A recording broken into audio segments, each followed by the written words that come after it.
juste pour la carotte.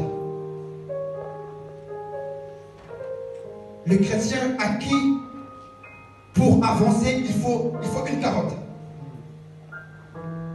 C'est comme l'âne. Vous savez, l'âne, pour avancer, on met juste une carotte devant et elle suit. Elle suit.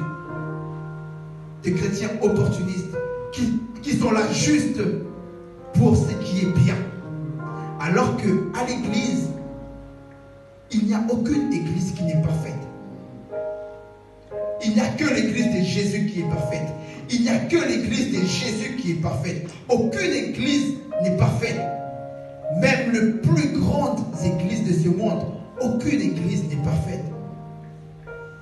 Il y a toujours des problèmes à gauche, à droite. Pourquoi? C'est parce que Dieu, il permet que le méchant et le bon puissent se côtoyer.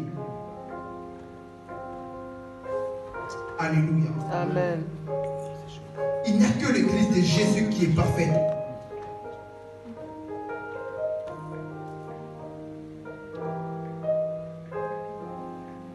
Et beaucoup de personnes font semblant d'aimer Dieu, alors qu'ils aiment juste la carotte que Dieu leur donne.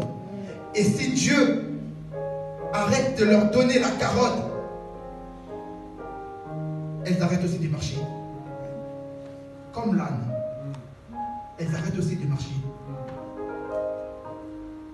Les chrétiens opportunistes. Elles viennent à l'église que par opportunité.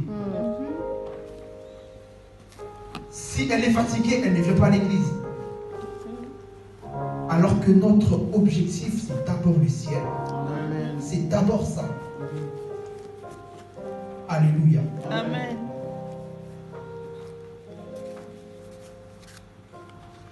Le deuxième point, le chrétien intérimaire. Les intérimaires. Eux, ils n'ont pas signé de CDI.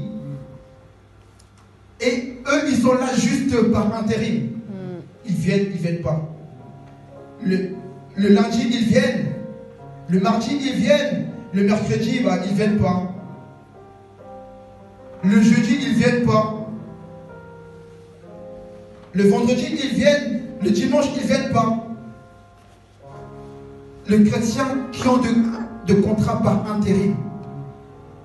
C'est-à-dire que de contrats très très courte durée. Il suffit qu'ils puissent avoir juste un problème à l'église, ils partent. Des chrétiens intérimaires.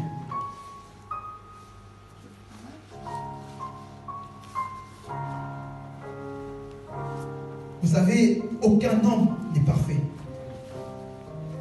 Aucun homme n'est parfait parce que tout homme fait des erreurs.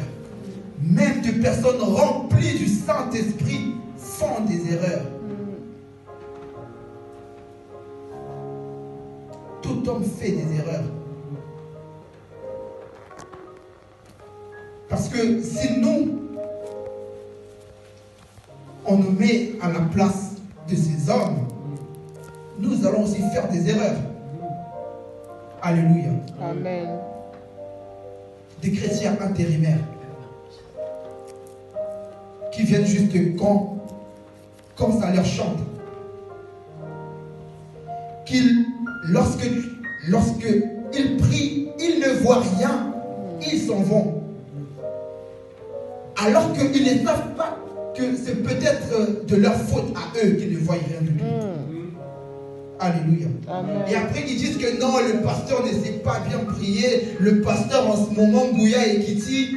Non, ce n'est pas que Ngouya et Kiti, c'est juste que toi tu es un chrétien intérimaire. Voilà pourquoi tu ne vois pas la gloire de Dieu. Voilà pourquoi tu ne vois pas la main de Dieu.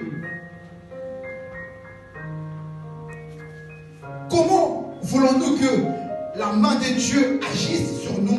Comment voulons-nous que la prière que les hommes de Dieu font sur nous ait de l'effet sur nous si derrière nous faisons n'importe quoi? Et après on dit non, Pasteur Wanakutu. Alléluia. Amen. Un jour, j'entends un frère, un papa. Il parlait, il disait Mutunaïna la vie nangaï. Moi c'est nangala no konanga. Je dis super. Ok. Mais et cette personne-là, lorsque le pasteur prie pour elle, et que derrière il ne voit rien du tout, elle va dire quoi? Non, le pasteur ne sait pas prier. Mais alors que ce n'est pas le pasteur, c'est d'abord toi-même.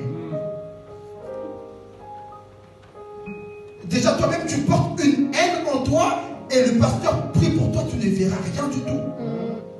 Tu ne verras rien du tout. Ce n'est pas la faute du pasteur, c'est d'abord notre faute à nous.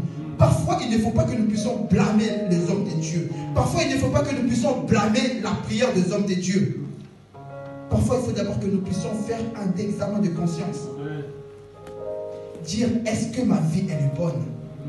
Est-ce que ma marche, elle est bonne ou pas? Vous savez, jamais la lumière et le ténèbre cohabitent ensemble. Jamais. Il y a toujours un qui chasse l'autre. Toujours. C'est impossible de voir la lumière et le ténèbre. Impossible. Impossible. Donc si toi-même